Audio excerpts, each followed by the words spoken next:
By now, I think it should be clear to everybody, Russia is dominating the Ukraine war. The Ukrainian armed forces, horrific situation. They are now inducting elderly people into the army. They are inducting pregnant women into the army. We gotta talk about the world's Bobby Deol from Animal, aka China. So Xi Jinping is sitting as the emperor. He has got rid of all the opposition. Lots of people have disappeared.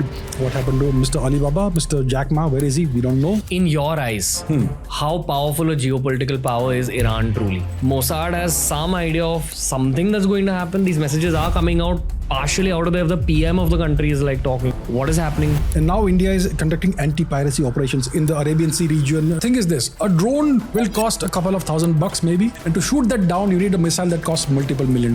We're seeing drone warfare for the first time in the human story. Swarms of drones. That's what the future of warfare is like. What do you think of this whole next phase of American politics? The US politics is very interesting. We have Mr. Biden, who's currently the president. He clearly is not capable of running a country. Miss Kamala Harris would be not a great candidate. So the big heavyweight is Mr. Trump. Abhijit Chavda returns on the Ranveer Show with another Geopolitics special. If you enjoy this combination of AC and RA, this is going to be a spectacular 2024 update for you. It's a very quick fire recap of everything that's happened last year, everything that's happening right now, and it's also a little bit about the present and future of all our countries. And I sincerely hope that it's not just Indians watching this, because we've really tried touching upon a lot of different stories that are happening from all over the world. But without further ado, this is the legend Abhijit Chavda, who returns for this Geopolitics special on TRS.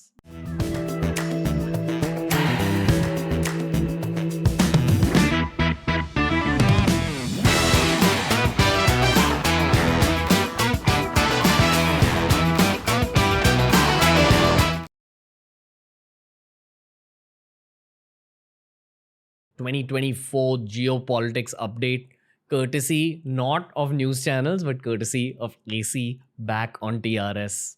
What's up, AC?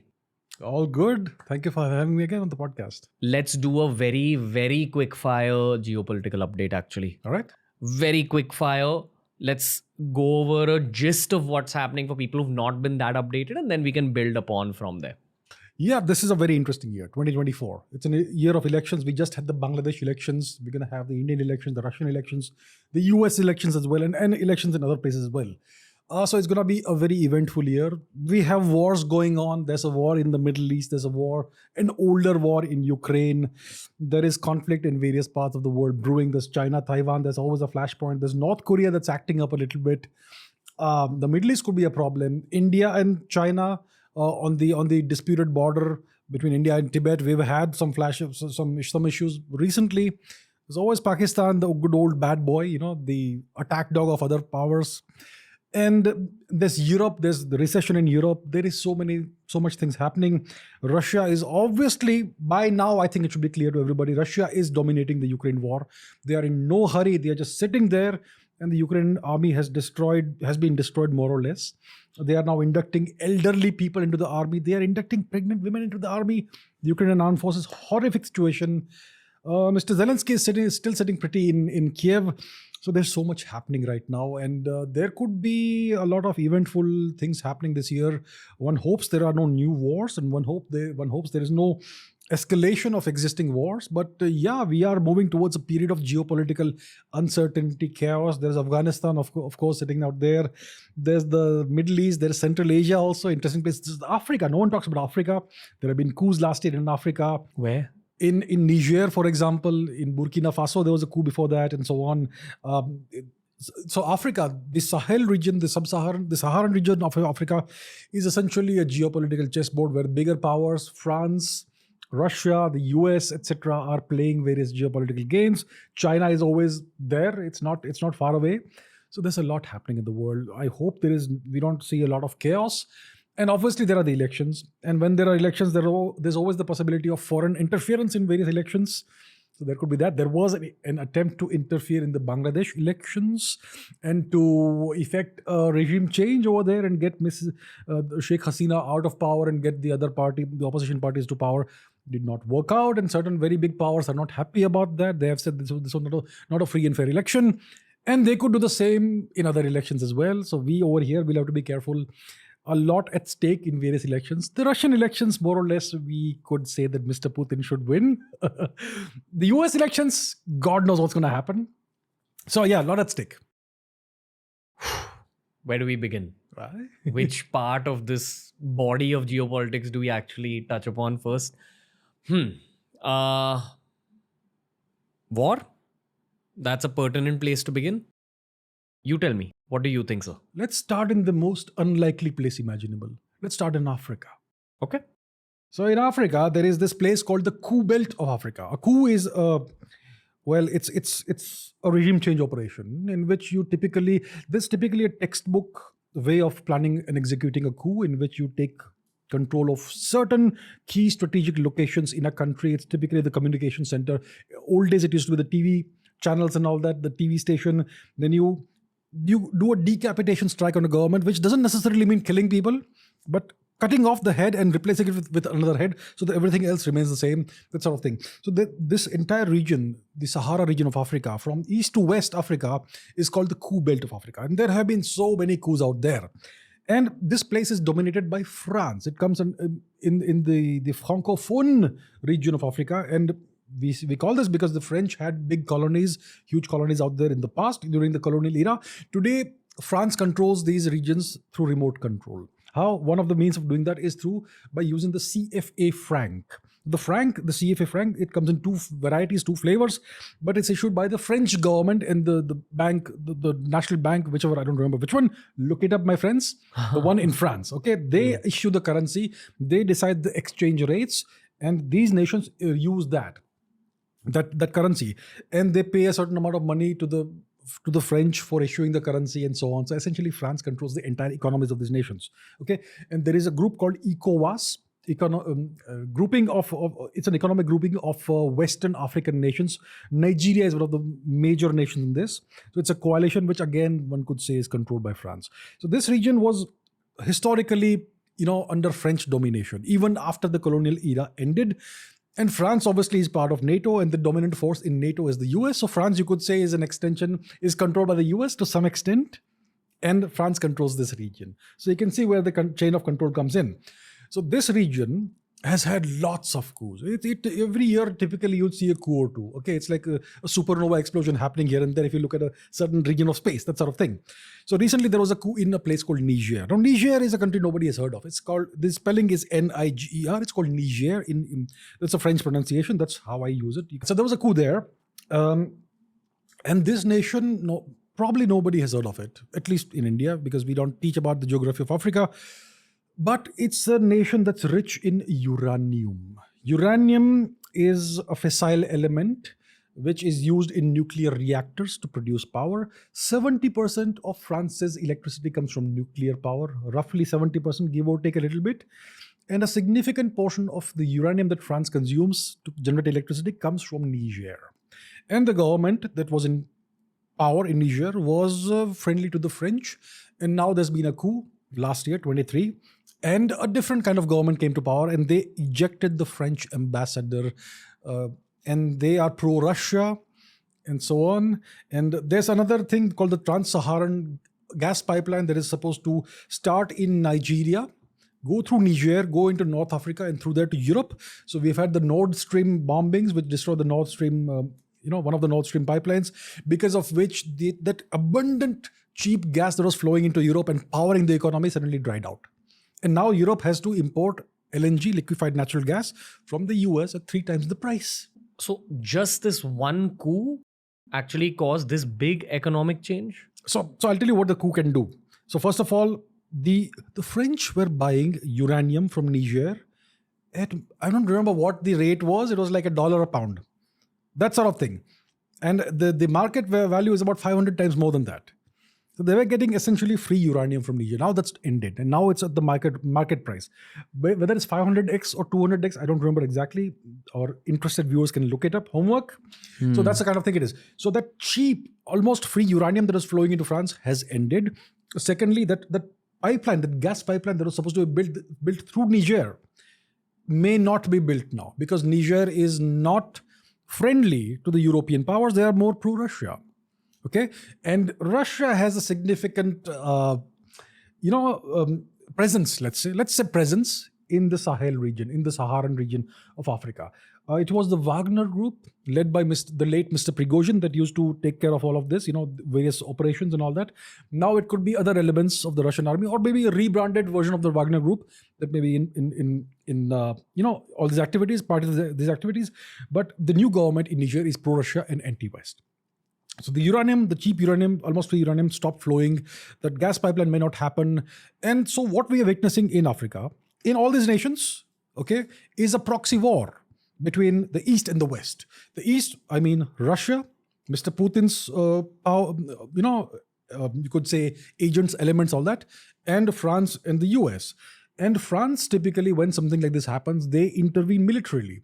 They cross the Mediterranean Sea with warplanes. They send troops, and they typically involve ECOWAS, that coalition, and their soldiers as well, which last happened in Mali, I believe, in Timbuktu and all that, just about a decade ago.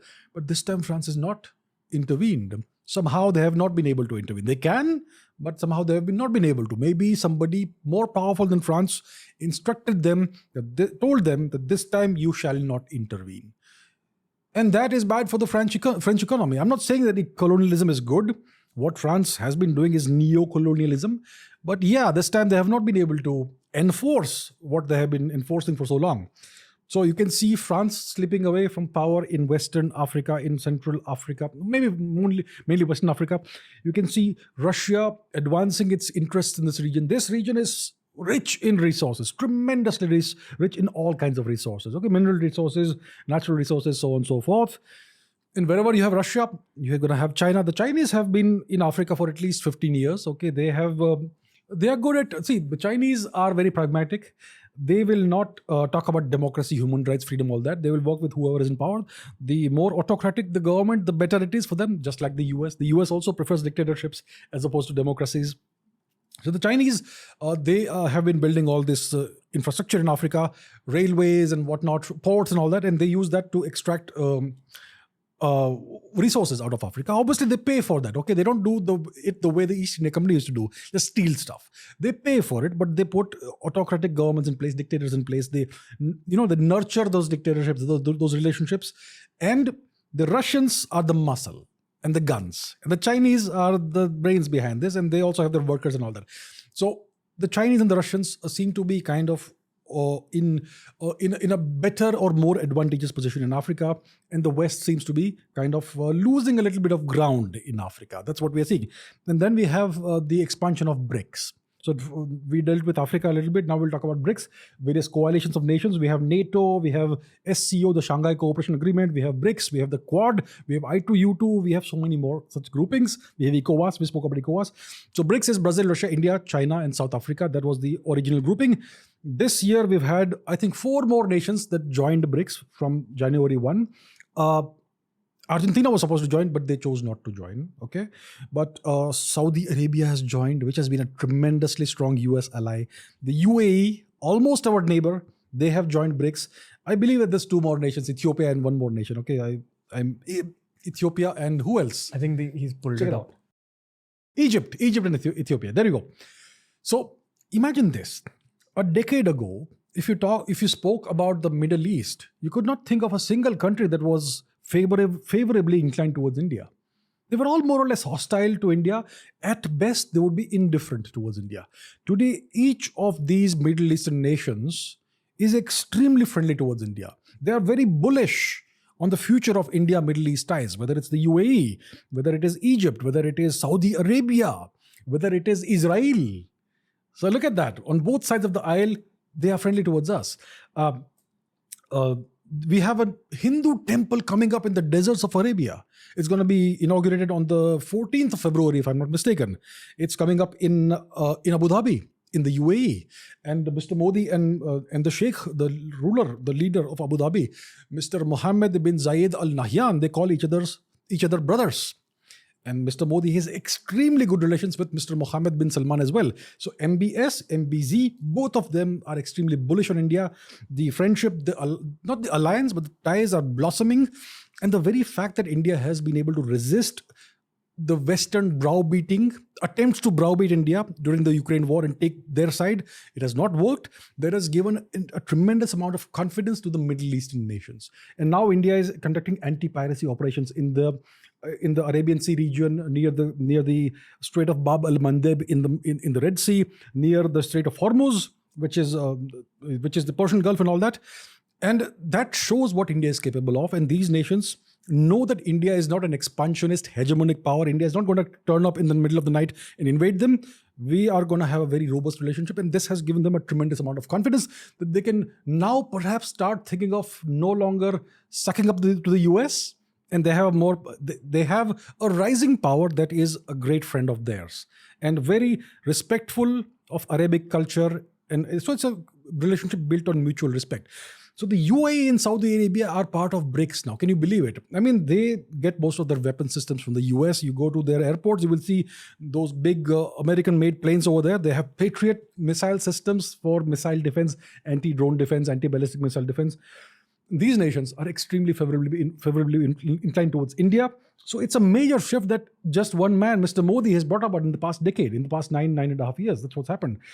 So there is that. And then there was then we have had this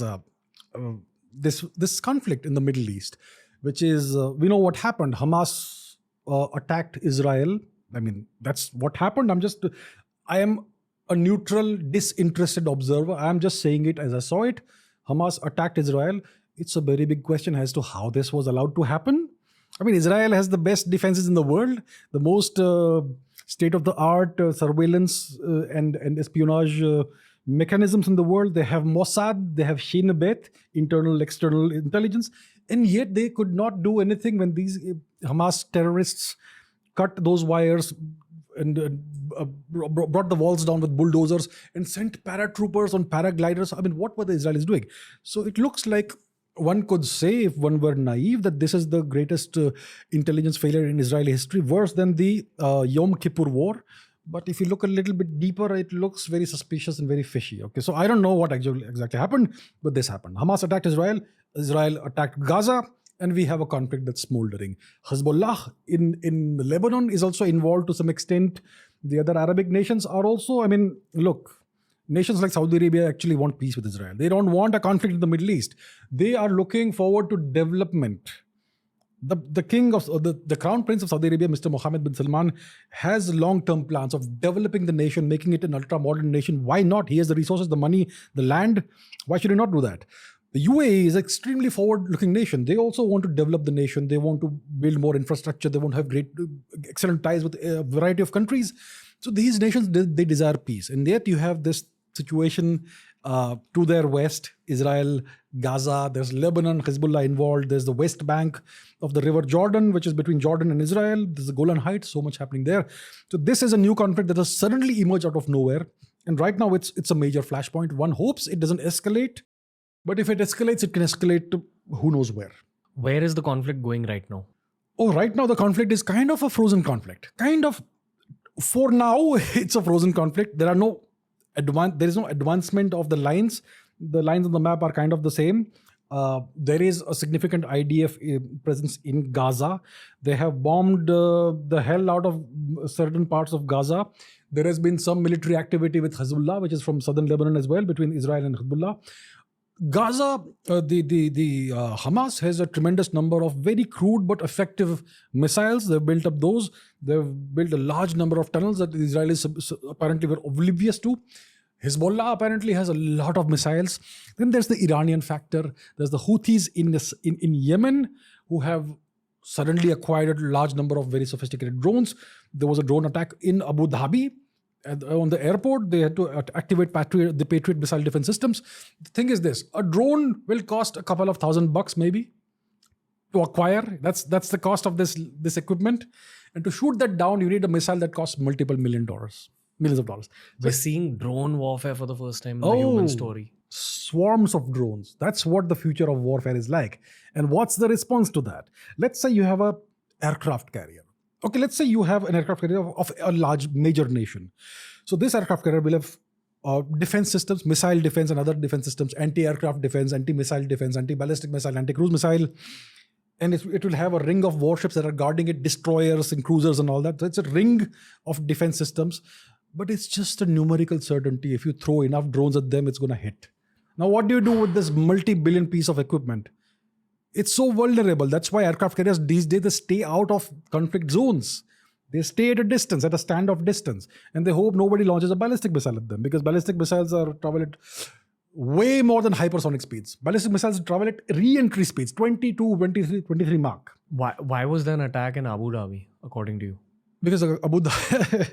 So, yeah, that's a good question, isn't it? Because see, Abu Dhabi, the UAE is kind of a Western ally, even though it's now part of BRICS as well. But it's kind of a Western ally. The Americans have their own bases, kind of. You could say they have leased certain military bases in this country, including and in Saudi Arabia as well. So if you have the presence of American military equipment in a country, so some nations would see that as a fair target. Okay, so that's the sort of thing it is. And the Houthis, if you look at the history of Yemen, they have suffered tremendously for decades at the hands of the West. There's no other way of putting it. Horrific suffering that they have endured. The civilians have obviously borne the brunt of it.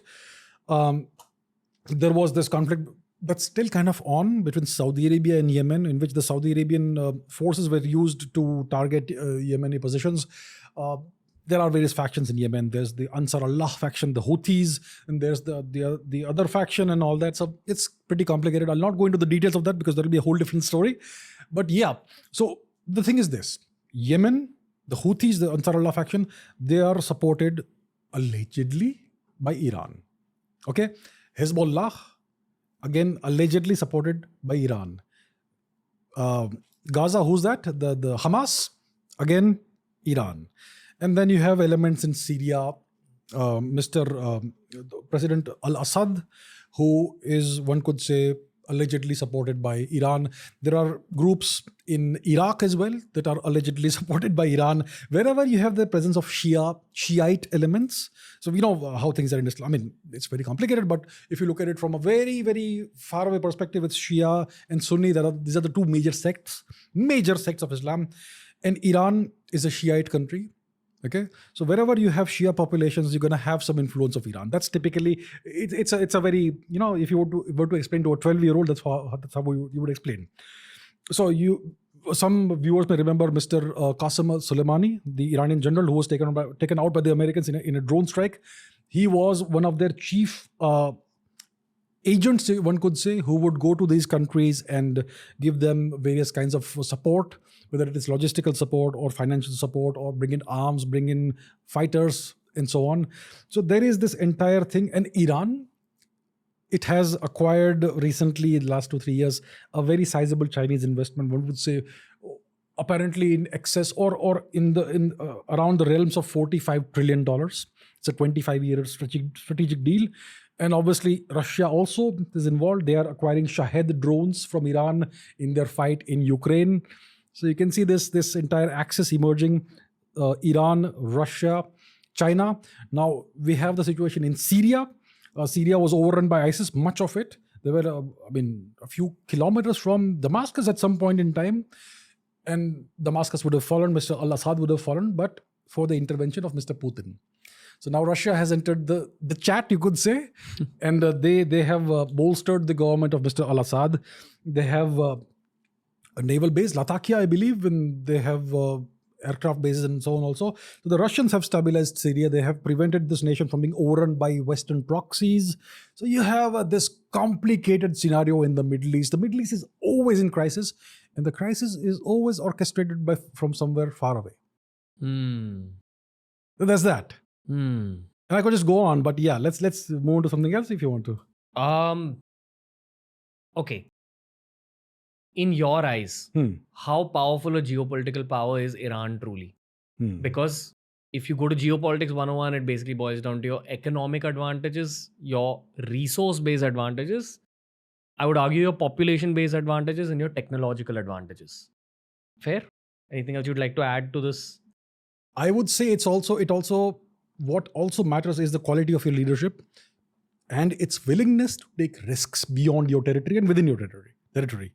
That also matters. you'd say that Iran is a geopolitical power to be considered as an impactful force on the world map? Or is it a puppet for one of the other traditional powers? That's a good question. So Iran, one could say, is a significant regional power in the Middle East. They can, if they can affect what's happening in Syria, they can affect what's happening in Lebanon, they can affect what's happening in Gaza in the West Bank, they can affect what's happening in Yemen, they can affect things that are happening in Iraq as well. Through their own spy networks and their own... They're proxies. Gotcha. Yeah, Okay. they've got extensions of their own forces, and they have significant influence in various countries. And it's not just soft power, it's hard power also.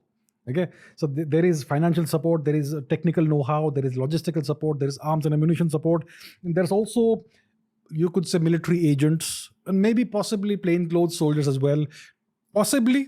Okay, so Iran is a nation that operates beyond its borders. It is willing to operate beyond its borders. It's willing to take risks. It has a significant... Look, Iran hasn't seen a significant war since the 1980s, the Iran-Iraq war. And they have been developing their military. I'll tell you what, about half of the population of Iran is Persian. About half of it is Azerbaijani or Arab or whatever else. So you could say that Iran is kind of held in place, the government is held in place kind of by force. One could say. By force. One could say it's a police state. Okay, look, let me give you a very crude example. You go to New York, you will see cop cars everywhere, you'll see cops everywhere. You take those cops away for 15 minutes, there's going to be riots in New York, we know that. One could imagine the same kind of thing possibly happening in Iran as well, if you take away all the soldiers and all the cops. So much of the armed forces of Iran, one could say, some would say, are used to just enforce law and order and whatever else within the country. And some of that is obviously used for influencing outcomes in other nations. And they have a reasonably sophisticated military-industrial complex. They produce very good drones. The Russians are buying their drones in large quantities. They have missiles, ballistic missiles, cruise missiles of various kinds. They have drones and they have a good. They don't have any shortage of arms and ammunition because they have not been involved in any major ruinous war. And they have China on their side because China wants Iranian oil and energy. And obviously, it makes sense for Russia to also align itself with Iran because Iran is an anti-US power, and the biggest threat to Russia today is the US. That's how just the global geopolitical chessboard is loaded right now. So Iran is a significant power, significant regional power in this entire region. They dominate the Persian Gulf region. They can blockade the Strait of Hormuz at any time, which could cut off half the world's energy supplies right there. Right? So they are a significant power. They have a good navy and so on. And they are willing to take risks, and they're always in the state of alert and state of, kind of slightly paranoid nation. The Paranoid government. Nation. Everyone's out to get us. I mean, look at what happened to them. There's a reason for them to be paranoid. The US used Saddam Hussein's Iraq against Iran to totally destroy Iran. Didn't work, but yeah, both nations were kind of half ruined by that war. And then the Americans imposed terrible sanctions on the Iranians. Medicines in short supply, everything in short supply. God knows how many Iranians died in that. And even now, the Iranians had signed this deal with the US. The what is it called? The Iran nuclear agreement, which was signed between the Obama regime and the Iranian regime. And Mr. Trump comes to power and he walks back from the agreement. And again, Iran is again a pariah, and again there are sanctions on them. So they don't trust the West. Once you sign an agreement, you got to honor that, right? A deal, a treaty. The treaty was not honored by the US, they walked back on it. So Iran doesn't trust the West, and they have good reason not to trust the West. And you see what happened to Mr. Soleimani. He was taken out in a drone strike in Baghdad. The US, they are complaining about India allegedly trying to assassinate somebody on American soil, a terrorist. But they are very upset about that. But they are okay with assassinating anybody anywhere. They even assassinated Mr. Anwar al-Awlaki, allegedly a terrorist, maybe a terrorist, and his young son, both US citizens in Yemen. The Americans took them out with drone strikes, their own citizens. They took out Mr. What's his name? Soleimani. They took out Osama bin Laden in Abbottabad, Pakistan. We have never seen evidence of that, but that's what they claim, and so on. So the Americans can do whatever they want. There's a certain set of rules for them. The same rules don't apply to other nations. Other nations have to dance to a different set of rules and all that. So that's the kind of double standards and hypocrisy that the Americans are renowned for, and that's kind of why they are losing respect in the world today, especially because they are a declining power right now. So yeah, but coming back to your question, that's why the Iranians are paranoid. They have good reason to be paranoid. It's a version of the best defense is to go on the offense. Yeah, you have to like muscle up to get ready. It seems to me from the outside, cinematically so, that the Middle East is getting ready. At least Iran seems like it's getting ready. At the same time, there is conflict. So I would assume that a lot of the powers around the Israel-Gaza conflict are also waking up. In terms of everyone's on high alert. That's the sense that we get sitting here in India based on the news we consume through media as well as Twitter. Are we on the brink of a slight escalation of the conflict, or do you think it'll just kind of stay stable, for lack of a better phrase, just like the Ukraine-Russia situation? There's always the danger that this conflict could escalate. Right now, what's happening is that there is a bit of stability. The Americans have dispatched at least 2 aircraft carrier task forces in the Mediterranean, one in the Mediterranean, one in the Arabian Sea kind of region, close to the Persian Gulf, but not quite there. So that they're kind of out of harm's way. But these are there. So the task force in the Mediterranean, it can always target Hezbollah or Hamas if required. So that is there. So that thing is always at the back of their minds. You have another one in the vicinity of the Arabian Sea region, somewhere there, which kind of is a reminder to Iran not to overplay their cards. So they have tried to impose some stability through force in this manner. The problem is that Israel has been trying to kind of make better relations, mend fences with certain of his neighbors. It has a reasonably healthy relationship with Egypt, for example, Israel and Egypt. Okay, the Saudis want stability in the region. The UAE wants stability in the region, but there's always the problem that if there is too much of Israeli action in a place like Gaza, for example, or the west bank of the River Jordan, which is on the other side of Israel. And if there are lots of civilian casualties, then there may be this public outcry that these nations' leaders would not be able to suppress, and they would have to act on it. If such a thing happens, then one could... So this is the extreme scenario I'm telling you, an asymptotic scenario, extreme scenario. If it goes beyond a certain point, if certain red lines are crossed, let's say like that, then one could see a scenario in which all the Arabic nations are forced to gang up and move on Israel. There's always the other angle, which one doesn't talk about, which is Turkey. Now, Mr. Erdogan, he has imperial ambitions of his own. He has dreams and visions of reviving the Ottoman Caliphate, the Ottoman Empire. He is active in Syria, he's active in North Africa. The Turkish troops, they occupy about 1/3 of Cyprus, which is an island in the Mediterranean, Eastern Mediterranean. So they obviously, Mr. Erdogan and his party, they express unstinting support for the Palestinian cause and all that. So there is this kind of dangerous neighborhood where everybody is kind of hoping nothing goes wrong, but everybody is prepared. If something happens, we go all in, that sort of thing. And the problem, the danger, the real flashpoint is that Israel is a nuclear power. They are an undeclared nuclear power, but everyone knows they have a number of nuclear weapons. Let's say 3 figures.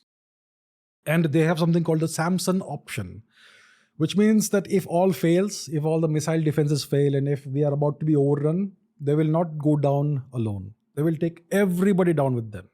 And that is a nightmare scenario.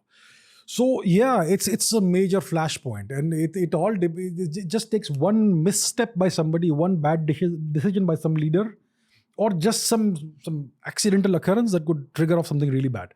So the Middle East is on that knife edge right now. Dangerous situation. The reason I'm even asking you this question in the first place is because I think recently one of the cabinet ministers of Israel actually made a statement against Iran. Now the thing is, I would argue that a cabinet minister in a phase like this is a diplomat in many ways, and the messages you send out to other nations at the time of strife are thought out. It can't just be an emotional outburst. So I believe he said something like, we'll come for you, Iran, or something like that. Just type Israel minister's message to Iran. Did you see this statement? I haven't seen this. No, I have not.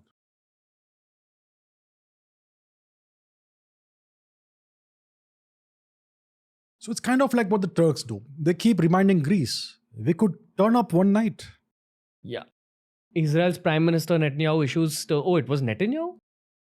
Okay, then that's even more intense than what I was saying. I believe it was just I thought it was a cabinet minister. Apparently, it's the Prime Minister who issues stern warning to Hezbollah and Iran, do not test us. Israeli Prime Minister has delivered a forceful warning to both Hezbollah and Iran, cautioning them against any provocative actions. Oh, this was in October. Something more recent, perhaps? Something recently has also happened. Either way, my point is they are sending these strong messages to Iran. Obviously, the Mossad has some idea of something that's going to happen. These messages are coming out partially out of there. The PM of the country is like talking. What is happening? Yeah. So there is this interesting dynamic between Iran and Israel. So Iran calls they call the US Shaitan-e-Buzurg, the great Satan. And they consider Israel to be an extension of the US or the other way around, whichever way they look at it. So the Iranian regime, their stated objective is to eradicate Israel from the map of the world. Okay, that's the kind of thing it is. So Israel sees Iran as an existential enemy. And I'm sure it's vice versa as well. So we have heard the news of various Iranian nuclear scientists dying, mysterious deaths and all that. So it looks like Mossad has its hands in Iran. They even took out a nuclear reactor once. In Iraq it was, I think it was the 80s or something. So the Israelis have these capabilities. They have a very powerful air force. They call it the IAF, the second IAF. We are the first IAF, they are the second IAF, and so on. So there is this great amount of animosity, almost a kind of, it's like these two are mortal enemies. So whenever something happens via Hamas or via Hezbollah or via somebody else, the Israelis probably know and they assume that it's coming from Iran. And they may take some actions to retaliate against Iran itself, possibly. Maybe in a covert manner, maybe in an overt manner. If there's an overt war between Israel and Iran, it could be nuclear war. I'm not sure about where Iran stands on the nuclear scale, but I would not be surprised if they have gone past the nuclear threshold by now, because they had reasonably good uranium enrichment technologies, those centrifuges and all under the Natanz facility under a mountain and all that. And the entire nuclear deal was designed to prevent Iran from going nuclear and giving them certain incentives not to do that. The nuclear deal collapsed many years ago. Maybe they have gone ahead with the enrichment program and they may have sufficient uranium by now, the enriched form of uranium, weapons-grade uranium, to have a few nuclear bombs. If that is true, then we have two nuclear powers, two undeclared nuclear powers. If they go to war, it's like all bets are off, yeah. Can you pull up the map of the Gulf? Yeah. Okay. No, that one's fine. That one's good. Okay, so Israel on their right is Jordan, Iraq, and then Iran. So for Iran to actually take on Israel or vice versa, you would have to cross all these countries. Yeah. Israel's not going to be able to cross all these countries. They may be able to. They may be able to. They can. Do you think they'd be able to cross Jordan? Look, Israel, I believe, has F-35s, which is a stealth fighter. F-35s. They also have F-16s, which are a decent fighter. They can fly low, or they could hack into the defenses of these nations, the radar defenses, if it's possible. Maybe it's possible. You just fly through and do it at night. No one sees. No one knows what happened. If your radars aren't active, you will not know what happened. It happens, it's possible to do that. So they have good aircraft, they have good tactics, they have good strategies. They could be able to reach Iran. The Israelis could. It's a matter of half an hour, maybe a couple of hours, maybe an hour or so. Supersonic speeds, When you see this map as a geopolitical observer, what do you feel? It's a loaded chessboard over here. It's a loaded chessboard. Every nation is like certain nations like Saudi Arabia, Oman, the UAE, they desire peace. They do not want any conflict. They want development. They have so much money. They want to use it to further the nation and have a great future. But then you have the situation. The Israel versus the Arab nations situation has been around since the 1940s. Maybe before that. And then you have the Iran versus Saudi Arabia angle as well. Because one is a Shia nation, one is a Sunni nation. These two nations are at loggerheads. The Saudis are scared of Iran. The Iranians are scared of Saudi Arabia. Saudi Arabia has this massive military. They have this massive military budget. They acquire so much weaponry and etc. All that from the US. The Iranians have Russia and China on their side. Who knows what they are acquiring? Ooh. So yeah, it's a dangerous situation at the best of times over here. I remember on one of our past podcasts, we tried breaking down what the actual cause of war is on a primal level. And it almost always boils down to either religion or acquiring more land/resources. Right? The religion part, I understand, one sect versus another, one religion versus another. What about this other side, land and resources? That has to be an angle, if not for the Gulf countries, then for the countries which are bigger geopolitical powers. America, Russia, China. Do you want to talk about that from an Israel-Gaza conflict standpoint? Because I think at this point, everyone knows, just like the Ukraine and Russia war, it's not just two countries at war. That is just not how wars have happened in the last 500 years? 200 years at least. Have I said something wrong? No, you have not. So one has to understand these conflicts in the larger scheme of things, the global scale. So if you look at the globe as a whole, there is one dominant power right now. The empire, the US empire, which is nothing but a continuation of the British Empire, which occupied India for 200 years. So in, let's say, 1958, the capital of the empire moved from London, UK to Washington, DC. That's what happened. But the entity is the same. It's the same empire. So they control the world via what they call the rules-based world order and via their extensive military capabilities. So the US is the only superpower. My definition of the term superpower means a nation or an entity that can intervene militarily anywhere in the world at 60 minutes notice. Only the US can do that. China or Russia cannot do that. Of course, they can send missiles, but that's not the point. Hold and occupy and control, as opposed to just destroy. So only the US can do it. And the Americans have military bases all across the world, including the Middle East. Japan is under permanent US military occupation. So is South Korea. There are more than 130 permanent US military bases in Japan. Maybe close to 100 or maybe more than 100 in South Korea. Lots of bases across the Middle East. You could say Israel is an American outpost, or maybe you could argue the other way around is the truth, whatever it is, right? So all of this, and if you look at the lines on the map, if you look at the Middle East, the lines that divide nations, these are typically straight lines. Human political boundaries never evolve like that. These are artificially drawn straight lines on maps. Somebody took a map and drew lines on them. But what that does is it divides communities, it divides ethnicities, it divides religions, puts the wrong people that don't belong together in a nation, which causes civil wars. And that's actually perhaps, and you see the same thing in Africa. Africa has this history of civil war after civil war, which actually is great if you want to neo-colonize the country and control it from far.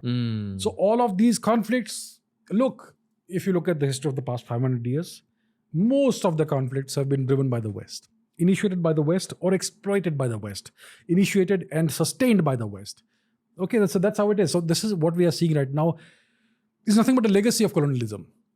If you look at how these nations were created, the crucial state, I'll not go into that, but these lines of the map, how they emerged in the Middle East, for example, this was all done by the Western powers, mainly the British. The French had some involvement in all that. Okay, there was a division. Turkey was supposed to be carved out by the Western powers, didn't work, 1920s, a long story. So your question boils down to what are the triggers for war? What are the causes for conflict? War is nothing but the culmination of a conflict, but conflicts can simmer for a long time without actually going kinetic and ballistic.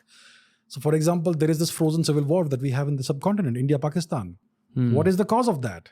Right? There are religious causes, there are geopolitical causes. The British accentuated and exploited religious divisions within India, within ancient India, the subcontinent, partitioned India the way they wanted it, and they favored one side over another and used what is temporarily the nation of Pakistan as a potent counterbalance to India, and also as a geopolitical staging point for intrusion into Central Asia, Afghanistan, and so on.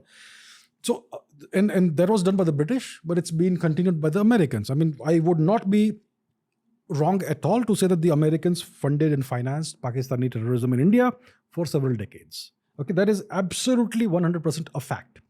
So that's what they've done. They've created conflicts, they've instigated conflicts, and they have sustained those conflicts and exploited those conflicts for personal gain. And that's what we are seeing over here. So there are so many causes for conflict, but it's typically, it boils down to human nature, to the basest of human desires.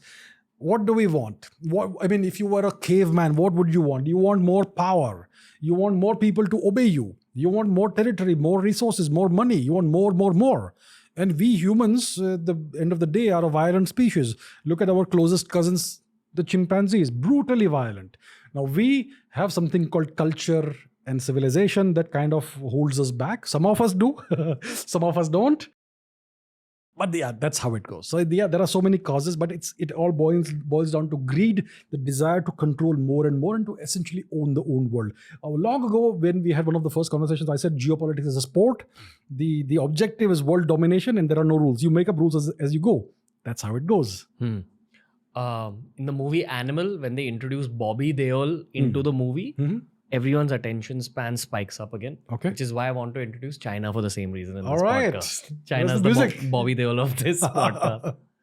Are you familiar with the Chad memes? I am actually. Okay. Yeah. In meme culture, Chad is like a badass guy who just says it like it is. In a world with PR-trained content creators, we have one, Abhijit Chavda, who speaks his mind. There will be people who will disagree with you. There will be people who will point fingers. But the fact that you're able to talk in a state of flow and you're able to openly express all these points and you casually drop a lot of these bombs. Like you just called India-Pakistan's rivalry a civil war situation. Yeah, it is. Yeah. And you just randomly drop these bombs in the middle of your thought essays. But I think that's why people gravitate towards your work. So we got to talk about the world's Bobby Deol from Animal, aka China. China. What's up? What's up with China? Mr. Xi Jinping is sitting pretty as the emperor of the current dynasty. The current dynasty is the Chinese Communist Party. So in China, when historians talk about Chinese history, they talk about dynastic cycles. You have dynastic cycles everywhere in the world, but they talk about Chinese dynastic cycles. So you had various dynasties that rose and fell. Whenever a dynasty falls, it's typically because of a certain set of reasons. They call it the mandate of heaven. If you have the mandate of heaven, you stay in power. Once you lose the mandate of heaven, you fall from the grace of the gods and you lose power. The mandate of heaven is very simple: control. If you have the wherewithal to control your country and its people, you have the mandate of heaven. The moment you lose that, you're gone and your dynasty falls. So that's how empires rise and fall in China. And the current empire is the Chinese Communist Party. And they don't have hereditary emperors. They have emperors who are chosen by the current dispensation. So previously we had, who was it? We had Mr. Hu Jintao and then whoever it was. And then now we have Mr. Xi Jinping, who is the current emperor. And he has made himself essentially emperor for life, amended some of the rules and some of the constitution and all that. He's essentially an emperor for life. That's what one could say. As long as it lasts, he's emperor for life. As long as he lasts in power. So to stay in power, you have to be tough in China. And that's what Mr. Xi Jinping is doing. He is consolidating his power. He has got rid of all the opposition, even imaginary opposition to himself. Lots of people have disappeared. What happened to Mr. Alibaba, Mr. Jack Ma? Where is he? We don't know. What happened to certain generals? What happened to their foreign minister? Disappeared from public life. One hopes they are somewhere. Whatever, right? So that's how it is in China. Chinese politics is really, really tough. Dog eat dog world. And so China, as we know, is an aspiring superpower. They aspire to replace and displace the US as the preeminent global power by 2049, 2050, somewhere around that time. The 100th anniversary of the 100th anniversary of the Chinese Communist Party taking over power in China. Roughly around 2050. The date eludes me. My dear viewers can look it up for themselves, right? So that's what it is. So the Chinese have built up this mega economy through manufacturing, and this entire process was aided and abetted and midwifed by the US. This is known history. Now there is this big rivalry between the Chinese and the Americans. The Americans have gone all out in recognizing China as their number one threat. And there's something called the Thucydides trap, which we'll not go into. But when we have an existing power and there's a rising power, they say that war is inevitable, which is a lesson that was drawn from the Peloponnesian War almost 2,500 years ago in ancient Greece. And the writer was Thucydides. Okay, digression. Okay, so that's what it is. So China is this big power, but now they are facing challenges. They're facing challenges from the demographic perspective, from the economic perspective. The economy is slowing down. It's no longer galloping forward at 10% a year or 10% plus a year. Their figures say that it's around 5% something per year. But one has to take their figures with a few grains of salt. And then there is the demographic challenge, which is even bigger. The Chinese population, the growth is slowing down. There's something called the TFR, total fertility rate. To sustain a population at the current population level, you need a TFR of 2.1 per woman, which means on average, though every woman should produce 2.1 children. On average. Obviously, nobody can produce 2.1 children, but on average, that should be the figure. If you fall below 2.1, your population is going to start declining. Not just that, it's going to start aging as well. Now, China has this weird system that they enforce for a long time, the one-child policy. Chinese society is so stunted and weird. Think about this. Every Chinese person, take any Chinese person, he or she doesn't have any siblings, no brother, no sister, no cousins, no aunts, no uncles, no nieces, no nephews. It is such a strange society. And because of the one-child policy, which has now been relaxed, but because of the policy, every family, every set of parents treats their children as their most valuable and precious possession in the world, and they don't want to risk anything with their career, their lives, anything, right? So it's very difficult to convince them to send the children in the army, in the military, especially on front lines. Very, that sort of thing. And the population is aging. Right now, the median age, the average age, I believe is around 38 or something, if I'm not mistaken. By 2100, it could be in the 60s. The average age could be in the mid 60s. So imagine, and the population by 2100 is projected to be half of what it is today, about 700 million. Imagine a nation of 700 million people whose average age is 65. The average person on the streets or everywhere else is 65 years old.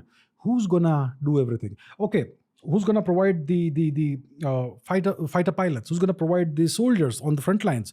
Who's gonna do all the science? Who's gonna do all the industry, all the workers, all the laborers? Who's gonna do that? Obviously, one could argue that artificial intelligence and robotics will solve the problems, but who knows? Come on, man. It's all far off. We don't have that today. So these are the demographic and other challenges China is facing. The economy isn't doing that well anymore. There are big bubbles. There's the property bubble. There's lots of other things and all. There are big challenges in the banking system. Lots of debt has been given out. There are lots of empty mega cities that have been built. No one's living there. Lots of problems. But the Chinese are optimistic. The Chinese Communist Party is optimistic and can take the nation forward. But we have these big, well-known problems out there. Then there is the expansionist, hegemonic mindset of the Chinese Communist Party. They have territorial disputes with all of the neighbors. Name one neighbor that they don't have a territorial dispute with, and I'll wait. There's no one. Whether it's Japan, whether it's Taiwan, whether it is Kazakhstan, whether it is Russia, India, we all know, Bhutan, everybody, Afghanistan, they claim the Wakhan corridor. They had these territorial disputes with Russia, okay? The Ussuri River region. So it's in the Russian Far East and the Chinese Far North. So there were these clashes in 1969, the Ussuri River clashes. Hundreds of soldiers died on both sides. The two nations nearly went to war. The Russians had decided to nuke China, and it was the Americans under Nixon and Kissinger who threatened them with retaliation, and that's how China was saved. So there was this boundary dispute, the large Ussuri River boundary dispute that was resolved in the early 2000s. Now the Chinese have published a map last year, 23, in which they have reopened the border dispute and claimed certain of these territories as their own. And they've also renamed certain regions in Russia to Chinese names. So the Chinese are playing the same old games they play with everybody, with Russia. Imagine this, today the world is looking at China and Russia as allies. I'll tell you what, they don't trust each other. The Russians do not trust China. They have Iskander ballistic missiles on the border pointed at Chinese targets, and there would be missiles aimed at Beijing as well, and vice versa. The Chinese will, I guarantee this, have missiles aimed at Moscow and other cities. Nuclear missiles, nuclear tipped missiles. So that is the situation. It's a kind of uneasy modus vivendi, one could say, an uneasy arrangement that they have right now, but they do not trust each other. The number one threat to Russia is China, and that's why the Russians are happy about India's rise and happy about the fact that India is not buckling in and giving in to Chinese bullying and whatever attempts they are doing. So, and then the Chinese are playing games in the Indian subcontinent. They're trying to woo Bangladesh. It's not working a lot. They are trying to open ports in our neighboring country, Myanmar, Burma. Okay. So the Chinese are playing these games. They are trying to woo Nepal. Obviously, our wonderful government from the 1990s, whoever was in power then, they toppled the Hindu monarchy of Nepal, which was very pro-India. And they supported a civil war, a Maoist insurgency, Maoist civil war against the monarchy. The monarchy was toppled. We know what happened in the palace. Horrible story. And then the Maoists took over. And today, most of the politics, most of the dominant politicians in Nepal are pro-China and anti-India. Many of them, not all, many of them. And so that's the deal. So the Chinese are trying to influence Nepal into being more and more of a satellite of China. Then they are bullying Bhutan into ceding territory to the Chinese, and they will offer a negotiated settlement in which Bhutan has to kind of become more and more pro-China. Then the Chinese are trying to influence Afghanistan as well. We know the deal with Pakistan. The Chinese even have soldiers in Pakistan, in temporarily Pakistan-occupied Kashmir. They're trying to woo Sri Lanka. They've done that. They imposed a debt trap on Sri Lanka when the Rajapaksas were in power. There is this dead port called Hambantota where nobody comes. There's an airport there that nobody flies to. The Chinese have built that and taken the money, and because the Sri Lankans were not able to repay the debt, the Chinese have taken that region, that land on a 99-year lease, and so on. And there's the Maldives situation. Then there's a new Maldivian government in power, which is pro-China. And Prime Minister Modi recently visited the Lakshadweep Islands, and he did not speak out Maldives at all. And the Maldivians threw a hissy fit, various elements in the Maldivian government, and they criticized, they issued statements that were critical of Mr. Modi. For what reason? We have not spoken about you, but they went ahead and did that. And some of them even went ahead and put out various anti-India and anti-Indians kind of sentiments. And the Maldives tourism industry has taken a big hit because of that. And the bilateral relationship has kind of, obviously, there's going to be consequences to such actions when it comes from members of the government. So we have that. So the Maldives are kind of, the government is right now kind of pro-China. So the Chinese are playing these games.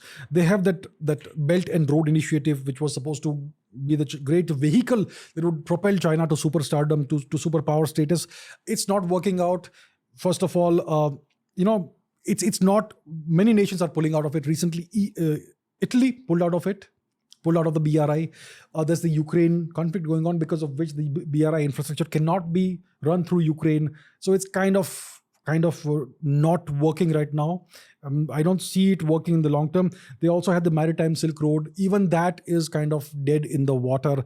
These great Chinese initiatives and dreams are not quite fructifying. Obviously, they will try their best to revive this and make it work. They have what they call the string of pearls, which is a network infrastructure building spree to encircle India with Chinese ports, with Chinese assets in Pakistan, in Gwadar, in the Maldives, in Sri Lanka, in Burma, and so on. They also have a listening post in the Coco Islands, just north of the Andaman Nicobar Islands.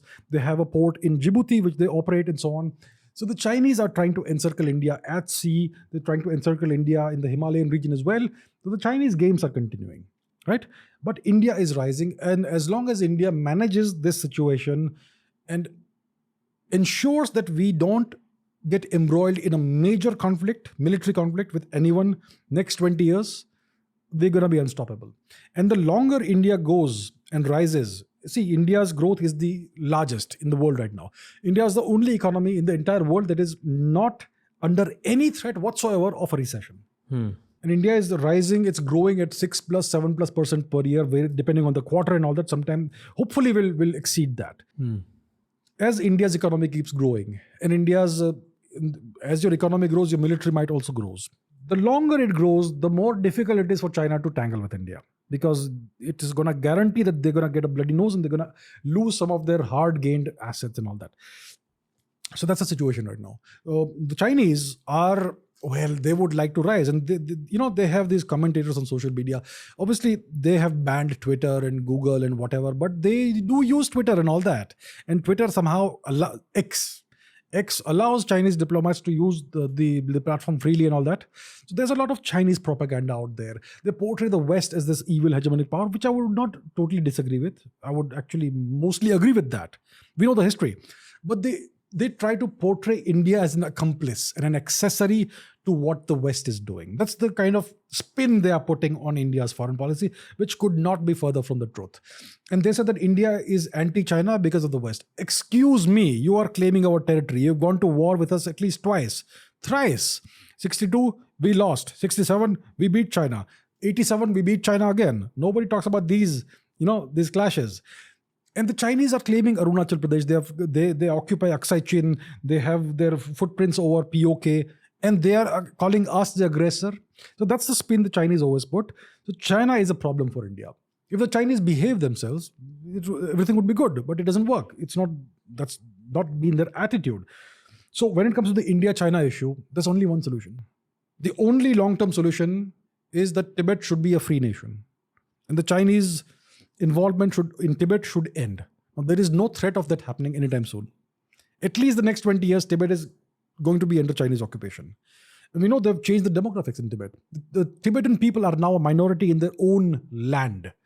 So that's a situation, but the only way to ensure peace between India and China is for Tibet to be free. India and China have always had the best of relations, extremely friendly relations. India has been a net exporter of culture and civilization to China. What is the Chinese influence in India today? Nothing. What's the Indian influence in China? It's everywhere, all over the place, especially historically, right?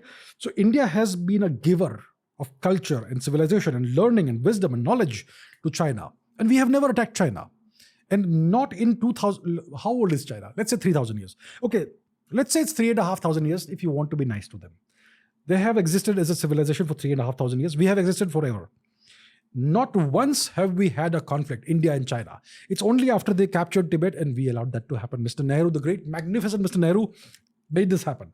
So it's only after the 1950s that India and China have had a temporarily shared border. And that's why we, two large powers, obviously there's going to be conflict if we have a shared border. So that's the situation. Long term, we need Tibet to be independent again. And that's the only way we can have peace between India and China. So China is a very big factor. It's going to be a very major power, at least till 2050, next 2-3 decades, definitely. But it's a power in decline. And so is the US, actually. And you spoke about Bangladesh. So Bangladesh and India, we have excellent relations in the past few years. The lady, the Prime Minister of Bangladesh, Sheikh Hasina, she has, how many elections has she won? I think 3. And she's just won the 4th one just now. And the Americans wanted a regime change in Bangladesh. They wanted the opposition to come to power so that we can have 2 Pakistans on both sides. At least a nation that can act like another Pakistan on the other side. So when she was not in power, when the current opposition was in power, you had chaos on the India-Bangladesh shared border. You had, obviously we still have some of it now, but you had this rampant immigration into India, illegal immigration. You had these terrorist, insurgent, separatist groups which were given shelter in Bangladesh and that were wreaking havoc in the northeast region of India, the far east of India, which everyone calls the northeast. And it was overall an anti-India regime that we had. After Mrs. Hasina came to power, the relations have improved significantly. There's a lot of bonhomie between the two nations. There's a lot of cooperation on so many different fronts. The incredibly convoluted border between India and Bangladesh with enclaves and exclaves and enclaves and exclaves within enclaves and exclaves, all that nonsense, it's been resolved mostly. So we have a tremendous amount of progress on that front. There are still certain things that obviously can be resolved and worked on in the future. But overall, the relationship between the two nations has been extremely robust the past several years because of the stability of government that we had, Sheikh Hasina and Mr. Modi. And now the Americans were saying that they were essentially pressurizing Mrs. Sheikh Hasina to demit office and to give in to the opposition. And the opposition had gone on this violent rampage in Bangladesh, and they were putting pressure through street power on the government to abdicate power. Well, the election results just came in last week, and she has won again. So it's a good step for the stability of the subcontinent, for the future of Bangladesh, because she has helped the economy grow a lot, and it's a great step forward for the continuing robustness of India-Bangladesh relations. So it's great. The Americans wanted a regime change. And after she won the elections, they put out a statement on their website, the State Department website, saying that this was not a free and fair election. But we will now move forward and work with the current government. So that's the kind of attitude they've had. When there is a regime change in Pakistan, when Imran Khan is thrown into jail and somebody else comes to power, we don't even know who that guy is, the Americans are fine with that. Oh yeah, great job, great job. But when there's an election in Bangladesh, they're saying it's not free and fair. Double standards is the name of their game, which is why nobody respects them or trusts them anymore. That's the deal. So that's the thing about Bangladesh. Okay. I still want to reverse you back into China a little bit. Yeah, sure. We spoke about 3 very important geopolitical events that are happening at the start of 2024. The ongoing Russia-Ukraine conflict, the conflict in the Gulf, and then the African Niger coup that you spoke about at the start of this podcast, which kind of affects the geopolitical power that France holds in that belt. I remember in one of our older podcasts from last year or the year before that, you spoke about how we're probably heading into a 3-pronged world, like 3 different teams. Multipolar world. Yeah. One pole would be Russia and China. The other pole would be America, NATO, etc. And the third pole is possibly a collaboration between India and France. So I'm beginning a whole new chapter here, beginning with what China's possible viewpoint is on these 3 conflicts which are important right now. The Gulf conflict, the European conflict, and the African situation. Right. So the Chinese have significant interest in Africa. They want to use Africa as a place from which they get raw materials to fuel their economies. Copper, iron, coal, rare earth minerals, and so on and so forth. They want all that in raw form. They will then take to their country, process, and then turn into finished products. So Africa is just a place where they can get resources from. That's how they see Africa. Modern day colonialism. You could say that. But even the Europeans and the West is doing the same thing. Maybe even worse, in a much worse form perhaps. So the Chinese view Africa as that. So there is this proxy conflict going on there between the East and the West. China and Russia on one side, and France and the US and whatever else on the other side. And then the unfortunate African nations and the people are caught in the crossfire in between, and their suffering is endless. That is the deal with Africa. Now, when it comes to the Middle East conflict, the Chinese obviously are taking the side of Gaza and the Palestinian people. And they even have this, like I said, the port in Djibouti, which is in the Horn of Africa, near the Strait of Bab al-Mandeb, between the Red Sea and the Arabian Sea, that region. They have a port there, and they have warships there. And they have been, doing these anti-piracy patrols. But when a ship is taken over by pirates, the Chinese just sit and watch. They refuse to heed the distress calls. They just sit and watch. And the Indians go in and rescue ships from pirates. That's the kind of role the Chinese are playing there. There's an element of mischief making there, an element of glee. That look at the misfortune that's befalling you. That's the role the Chinese are playing, which is no role at all. Just observers and not doing their duty as anti-piracy operatives. So that's the deal. So when it comes to the Middle East conflict, the Chinese are taking the side of the Hamas, the Hezbollah, because they have ties, like I said, big investments in Iran. The Chinese have also made huge trade deals with Saudi Arabia and probably even the UAE, because there's a lot of oil there and they would like to enjoy that. They need that to fuel their economy. And the Saudis obviously are happy to do business with whoever is willing to buy their oil. So there is the element of that there. And the Saudis and the UAE are now part of BRICS. So is Ethiopia, which is, one could say, a relatively minor power comparatively.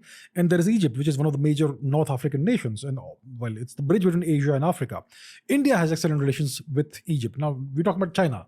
So that's the Chinese angle in the Middle East region. They are anti-Israel, anti-West, pro-Iran, pro-Hezbollah, pro-Houthis, pro-Hamas. That's the deal. And they are not doing their duty as anti-piracy operatives. They're just sitting and watching. That's the thing.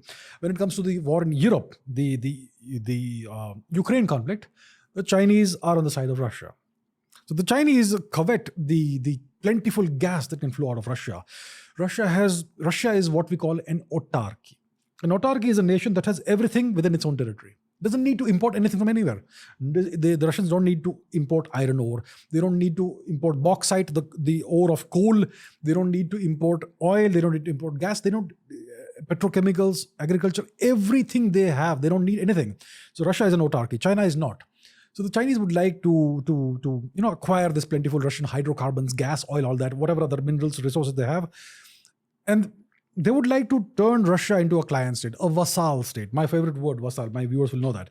So they would like to turn Russia into a vassal state, and Russia needs a pressure release valve, which probably is India.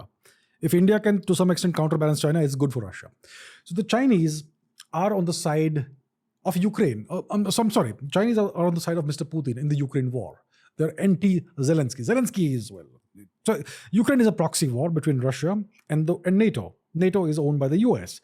So the Americans wanted to turn this into a battleground and destroy Russia's fighting strength. Never happened. Instead of that, Ukraine got destroyed. And well, who knows how it goes on. One hopes the conflict ends sooner or later, because it's been terrible for the people of Ukraine. They've lost all their men. They've lost their young people. And so on. Yeah.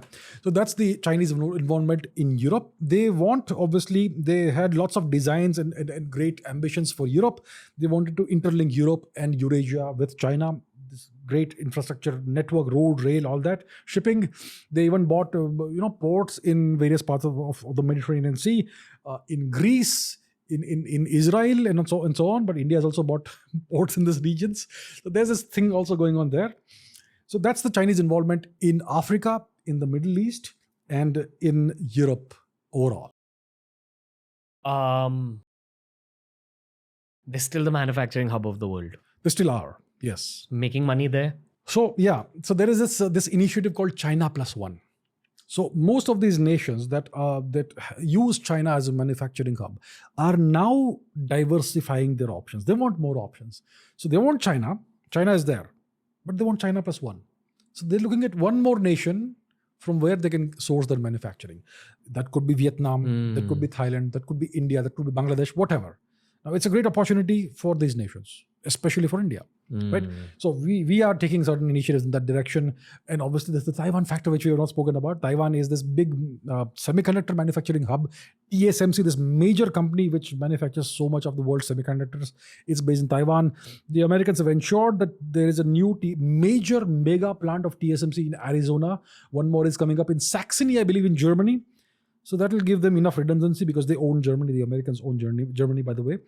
So once that is done, once these two plants become fully operational, Taiwan loses whatever real importance it had. And then even if the Chinese try to invade it, the Americans can make sure that everything is destroyed, and Chinese inherit nothing but wasteland. Yeah, I was watching a documentary about the current situation in Taiwan. This is an election year for them. Yes, again, yeah. The party in power is anti-China.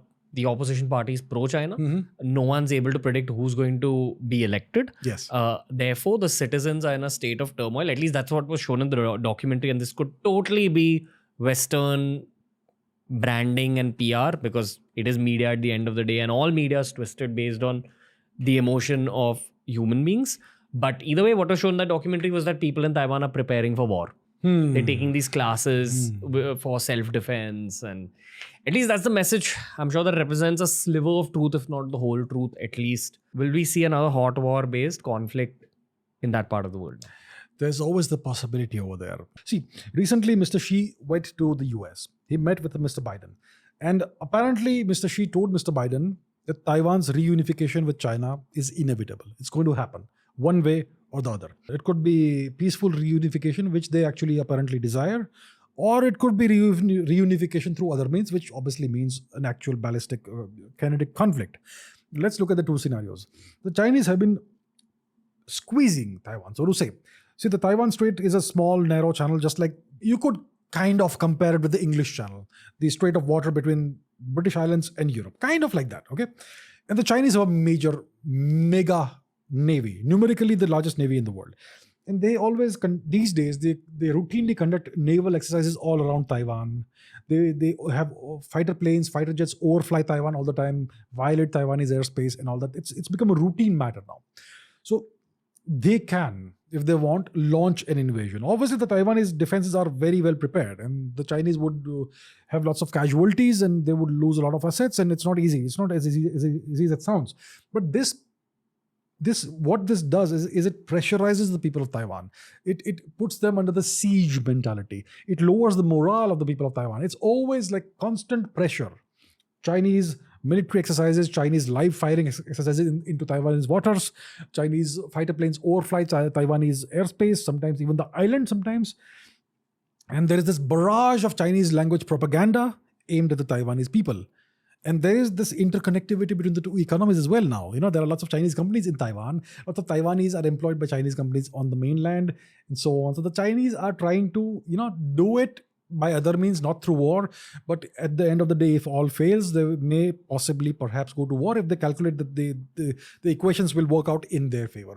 Obviously, the Americans would like to use that opportunity if the war actually happens to damage China as much as possible. But who knows? So I hope a hot war doesn't happen. The Chinese may be able to achieve their objectives without having to resort to war. But that is a long, small, drawn-out process. Would you say that one of the ways to predict the future from a geopolitical perspective, and even political perspective generally, is the policies put forward by governments that are in power? Fair to say? Fair to say. One, what would you say are the policies of the American government? Which brings me to the whole American election situation, because I don't know exactly how a presidential style system works in terms of policy. Okay. It's one guy and his team in power, and then the narrative about the deep state and all, sure. But if Trump gets elected, or our boy, Mr. Vivek Ramaswamy gets elected, how much will that change American policy? Therefore, how much will that affect geopolitics? And then I'd also finally like to head into our India chapter and Dr. Jaishankar and the Modi government's policies. But me, from a policy perspective, also a bit of a narrative about America mainly, perhaps China, and then India. Right. So when it comes to the US, they have this global domination. Their so-called rules-based world order, which is like the so-called international law, it's what dominates, trade and behavior of nations and all that worldwide. They also have this extensive naval network and military bases all over the world.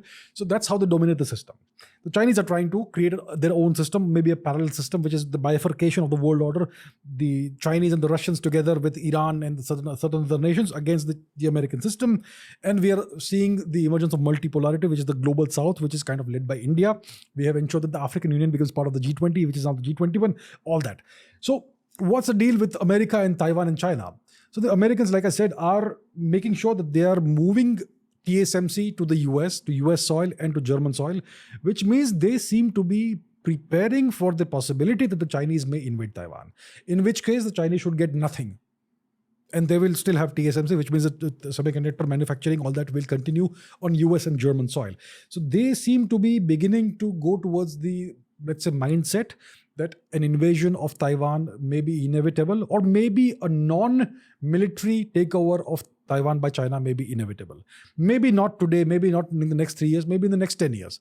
But that seems to be the direction in which the American thought process seems to be going.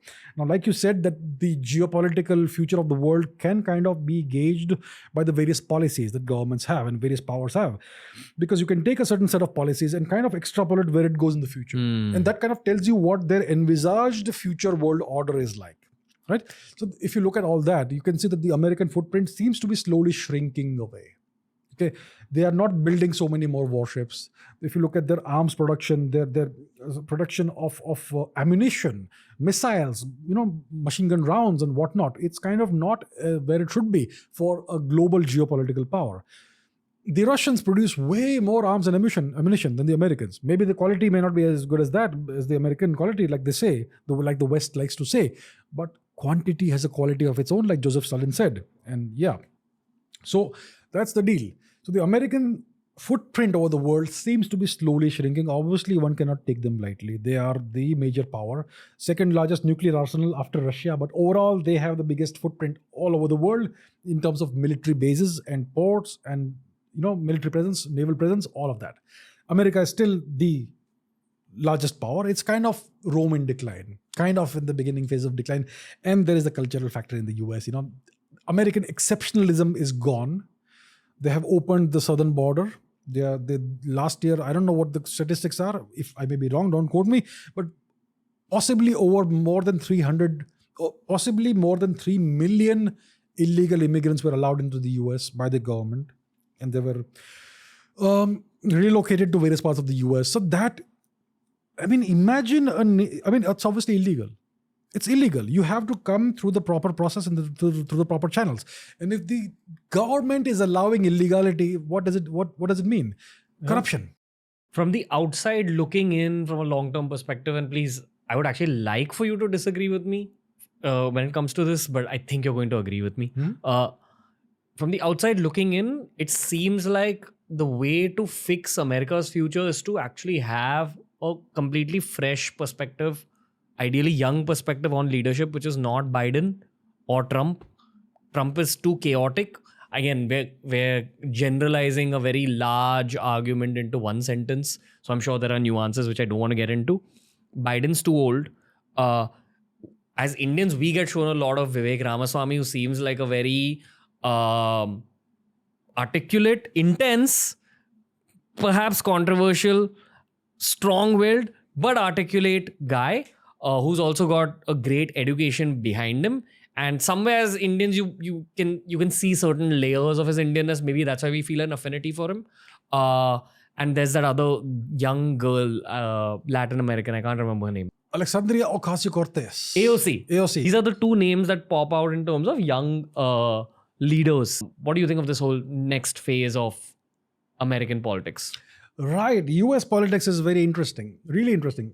First, let's take a 10,000 mile look at the US politics. The political system. It's a two-party system.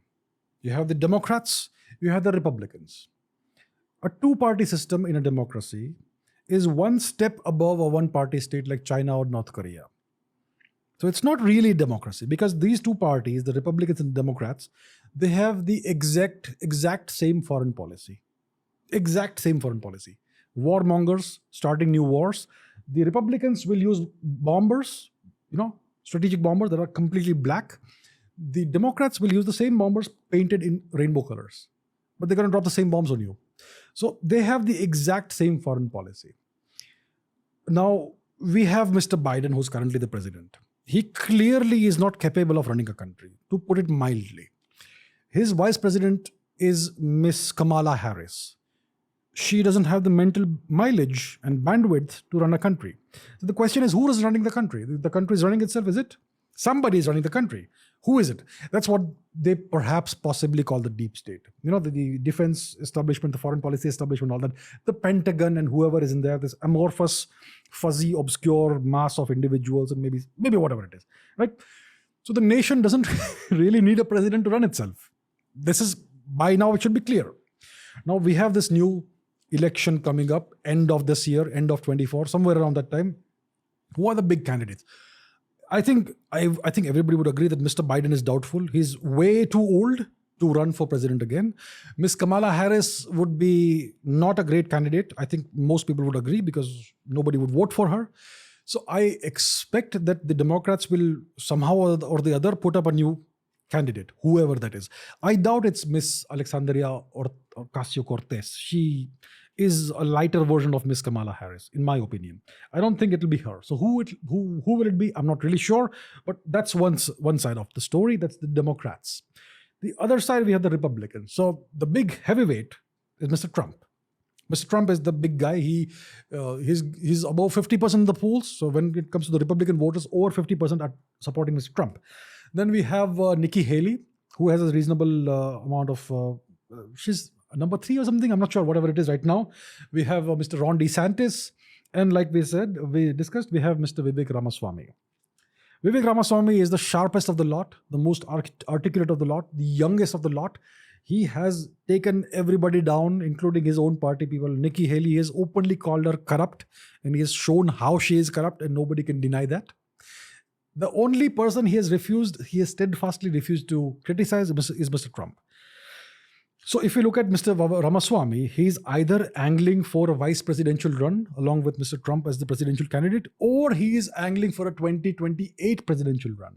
He's putting in the groundwork right now because he's very young, he's rich, he's very articulate. He can destroy any opposition, he can destroy any reporter, any news media person, or any of the other candidates in running with him, against him. So that's the deal with him. Now, when it comes to Mr. Ramaswamy, Vivek Ramaswamy, Indians love him, obviously, because he's Indian, right? He's Indian, he's Desi, and he is not a Christian convert, he's a Hindu, And he says he's proud to be Hindu. The question is America ready for a Hindu president or vice president?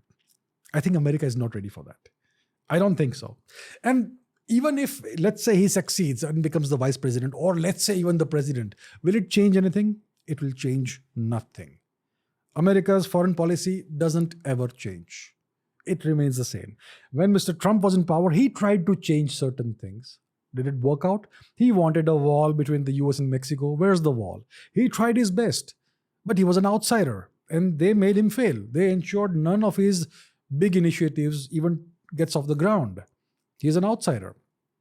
Now he may again become the presidential candidate for the Republicans, but let's see how far that goes. Similarly, Mr. Ramaswamy is not a politician. He's not a career politician. Okay, so he's also kind of an outsider, and he's an interesting outsider. So let's see what role he plays. He's kind of a cannonball running through the whole thing and taking down people. And let's see how far it goes. So that's how I see it. I don't see the US as a nation and as a society being ready for a Hindu president or vice president yet. If you are brown, you may work. It may work for you. Miss Kamala Harris is half Indian, half whatever she is, mixed race. But she's not Hindu, and she became she portrays herself as a black person, more or less, right? We had Tulsi Gabbard, who was there in the 2020 elections. She couldn't get far at all. They kind of kicked her off she was not even allowed to debate in the Republican primaries, if I am not mistaken. And Mr. Ramaswamy, he's doing well. He is, he's very impactful, but he's right now polling at around 1 or 2%. So that's not great polling figures, you know. So yeah, it's challenging for him. I think he's looking at a long run kind of thing, long term kind of perspective. That's where I see it. Okay, fair. And none of this matters from a geopolitical perspective. No. Geopolitics is going to keep going on. It's just going to carry forward from the momentum of everything that we've spoken about. Yeah. So, any signing off notes, sir? We have the Indian elections coming up. Oh, damn. It's a big event for India. Let's cancel that any signing of notes question. Tell me, sir. Yeah, so we have the Indian general elections coming up. Mr. Modi has been in power for 2 terms. And he has announced himself as the prime ministerial candidate from the BJP. And sometime this year, probably in the first half of this year, we will have the elections. Last time, 2019, the election results were announced in May. And the elections were held over March and April, roughly, I would say, roughly. And most likely, we're going to have the same sort of thing. Most likely, maybe a month or 2 here and there. So it's going to be announced pretty soon, I expect. We're already in January. We're going to have an announcement reasonably soon. The Election Commission will make the announcement. And then we're going to have the election campaigning cycle. It's the entire mood of the nation, the entire tempo, everything, the entire outlook, everything will change once the election campaigning cycle starts. So from where we are sitting, from how things have gone, obviously Mr. Modi has done a terrific job of taking the country forward. There's this tremendous vitality in the nation, this tremendous upsurge of self-confidence among Indians. The Indian economic growth is there for all to see. India's foreign policy is excellent. India is making inroads and excellent, robust relations with all kinds of countries, near and far. Great neighborhood policy, great extended neighborhood policy, great policy at counterbalancing the major powers in the world, and so on. So India is doing tremendously well. There is nothing I can fault the current government for. Obviously, there are certain irritants, certain problems. There is the extremely unfortunate situation in Manipur right now. Half of Manipur is under foreign occupation, whether people know it or not. And well, there's a geopolitical angle entirely there also. That is a whole different story. I'll not go into that. But yeah, that is something that's going to be resolved over time. And India will resolve it. But yeah, that's the situation. So we have all this going on. I mean, overall, it's a very positive story for India. India is doing very well. So from my perspective, I would like to see Mr. Modi come back to power. Call me whatever you want. Bhakt, Sanghi, whatever. I don't care. That's what I am. I want Mr. Modi to come back to power. And I fully expect him to indeed come back to power. And I think even Modi haters expect him to come back to power. That's the flavor of the nation. I mean, that's just the way it is. Yeah, he has done such a tremendous job. His overall government has done so well. I mean, look at the number of airports we've built. We have doubled the number of airports in the last 10 years. The number of new railway lines we're building up, the infrastructure we're building, the highways we are building. Look at the economic growth. We are coming up with a new semiconductor plant, a foundry in Gujarat. We are coming up with new ports in various parts of the country. There's a major transshipment port coming up in the Andamans. We are focusing on Lakshadweep for tourism. We have finally brought peace in Jammu and Kashmir. We have given the people of Ladakh their own due. I mean, overall, it's progress everywhere. If you look at the macro perspective, overall, the growth story is very, very impressive. Very few nations have been able to do such a thing in just 10 years. So We have an identity on the world stage now. we do. I mean, look at the last summit, the G20 summit. I mean, it was considered to be almost impossible to achieve consensus in the final declaration. And we pulled it off through tremendous diplomacy. Generally, even when I travel in the country, just the flavor of the couple of decades that we've had, or the one decade that we've had till now, Yes. is pretty pro-Modi. Yes, I agree. The question is who's going to succeed him. And I think we've discussed this in the past. It's between Nitin Gadkari, Yogi, and third name that had come Dr. up. Jaishankar, was it? I believe so. So let's take that up again. Look, the most important thing, the most vulnerable time for a nation is when there is a handover of power. Okay?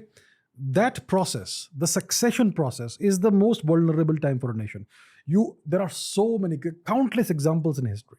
If the succession goes wrong, whatever you've built up over the past 3 decades, 5 decades, whatever, it can dissipate itself. It can disappear in just a few years. Look at the USSR. So many examples. So the process of succession is critical for the political stability and continuity of a nation and everything else it has. So whoever is next has to take over from what Mr. Modi has been doing and take it further, amplify that, and go even further than what Mr. Modi has done. So Mr. Modi is laying a foundation, a base for the nation, and then we have to use that as a springboard and go forward. So we need the right leader for that. So who's the right leader is a question. So, AC, if someone held a gun to your head and said, pick one of these three. Pick one, with a gun to my head, I would say Yogi. Yeah? I'd say Yogi. I'd probably say Nitin Gadkari, but that's because I've podcasted with him and I got to know the energy. How do you say Yogi? Look, there has to be a certain amount of unpredictability, a certain amount of X factor, a certain amount of vitality, and from a leader's perspective. And the most important factor is the direct one-to-one connection with the man and woman and child on the street. You need that charisma. A leader, it is essential for a leader to have that. Mr. Modi has that. He's probably one of the most charismatic leaders in the world. When he speaks, it resonates with each individual. He's not speaking to a crowd, he's speaking to you. That's how it feels when you watch. And very few leaders have that. I believe Mr. Yogi has that. You can be a tremendous policy maker. You can be a tremendous executor on the roads. Whatever you've been told, you do it, and you do a brilliant job at that. But you may not be able to connect with the public, and that is the vital factor in a leader's popularity and longevity. The ability to connect one-to-one with each individual out there in the public, and very few leaders have that. Mr. Modi has that. Mr. Yogi also has that. I cannot see anybody else right now who has that. See, Dr. Jaishankar is a tremendous diplomat, probably the most impactful diplomat in the world today. That is his area of expertise, diplomacy. I believe, I may be wrong, but I think perhaps if you were to ask him, would you like to be Prime Minister? He would say, no, I would like to take India's foreign policy forward because that is my core competence. And that's what I would like to leave a legacy behind. Abhijit Chavda. Another epic episode. This is the 2024 special. I'll see you in 6 months. I need some time to study and get back to you. Thank you so much for having me. Awesome. Thank you so. Had fun. That was the episode for today, ladies and gentlemen. It's probably like the 20th episode we've recorded with AC. I highly recommend you go and check out all the other AC episodes that we've done in the past. Some spectacular content. If you enjoyed the kind of chemistry we were sharing, if you enjoyed the conversation, please check out our past episodes with Abhijit Chavda. Make sure you subscribe to his channel as well. Check out his channel as well. This man is an infinite well of content, be it science, history, or geopolitics. He's going to be back soon. Next time, we've planned a more fun episode for you guys. The Ranveer Show will be back soon. AC will be back on The Ranveer Show even sooner. Am I morphing time? I don't know, because that's what the next episode's about. It's a science special with AC. But for now, keep supporting TRS.